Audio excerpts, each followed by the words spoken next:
Bus service മേഖലയെ സംരക്ഷിക്കുക. Bus service മേഖലയിൽ ഗതാഗത വകുപ്പ് അടിച്ചേൽപ്പിക്കുന്ന പരിഷ്കാരങ്ങൾ പിൻവലിക്കുക തുടങ്ങിയ ആവശ്യങ്ങൾ ഉന്നയിച്ച് കേരള ബസ് ഓപ്പറേറ്റേഴ്സ് ഓർഗനൈസേഷൻ തിങ്കളാഴ്ച കളക്ടറേറ്റ് ധർണ നടത്തുമെന്ന് ഭാരവാഹികൾ അറിയിച്ചു.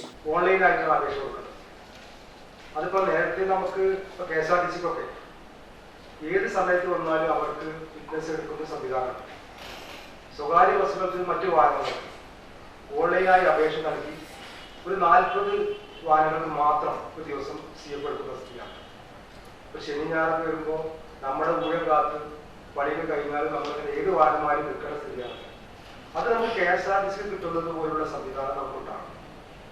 മറ്റൊരു കാര്യം ഈ നമ്മൾ അശാസ്ത്രീയമായ രീതിയിൽ അടച്ചിടുകയാണ് RTO എന്ന് പറഞ്ഞാൽ നമുക്ക് നേരത്തെ ഉണ്ടായിരുന്ന പോലുള്ള സൗകര്യങ്ങൾ ഒഴിവാക്കി നമുക്ക് PRO ഏൽപ്പിച്ച് നമുക്ക് നമ്മുടെ ബസ്സുമായി ബന്ധപ്പെട്ട കാര്യങ്ങൾക്ക് പിന്നെ നമ്മൾ വരുന്ന സമയത്ത് മാത്രം അതിന്റെ ന്യൂനതകൾ പറയാം. അപ്പൊ നമുക്ക് ഒരുപാട് കാര്യങ്ങൾ ചെയ്യാൻ വൈകിക്കൊണ്ടിരിക്കുന്ന അവസ്ഥയാണ്. അപ്പൊ നമുക്ക് അസാധ്യമായ അടച്ചിൽ ഒഴിവാക്കി സുതാര്യമായ രീതിയിൽ നമ്മുടെ സേവനത്തിന്റെ അവകാശം പുനഃസ്ഥാപിച്ചു.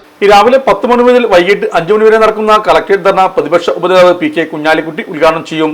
ഫിറ്റ്നസ് ടെസ്റ്റിന് വരുന്ന ബസ്സുകൾക്ക് KSRTC നൽകുന്നത് പോലെ CF നൽകുക, RTO ഓഫീസ് അശാസ്ത്രീയമായ രീതിയിൽ അടച്ചിടുന്നത് ഒഴിവാക്കുക, താൽക്കാലിക പെർമിറ്റിന് അപേക്ഷ നൽകുന്ന ദിവസം തന്നെ പെർമിറ്റ് അനുവദിക്കുക, 140 കിലോമീറ്റർ അധികമുള്ള പെർമിറ്റുകൾ പുതുക്കി നൽകുക, ലിമിറ്റഡ് സ്റ്റോപ്പ് പെർമിറ്റുകൾ ലിമിറ്റഡ് സ്റ്റോപ്പ് നിലനിർത്തുക, മലപ്പുറം ജില്ലയിലെ പാരലൽ സർവീസ് പൂർണ്ണമായും ഒഴിവാക്കാൻ നടപടി സ്വീകരിക്കുക, ബസ് ജീവനക്കാർക്കെതിരെ വിദ്യാർത്ഥികളെ കൊണ്ട് കള്ളപ്പരാതി നൽകി ജീവനക്കാരുടെ പേരിൽ കേസെടുത്ത് പീഡിപ്പിക്കുന്ന നടപടി അവസാനിക്കുക തുടങ്ങിയ ആവശ്യങ്ങൾ ഉന്നയിച്ചാണ് ധർണ നടത്തുന്നത്.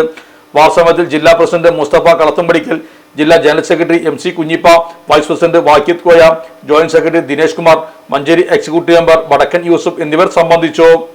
Sahara golden diamonds, Kottappadi, Malappuram.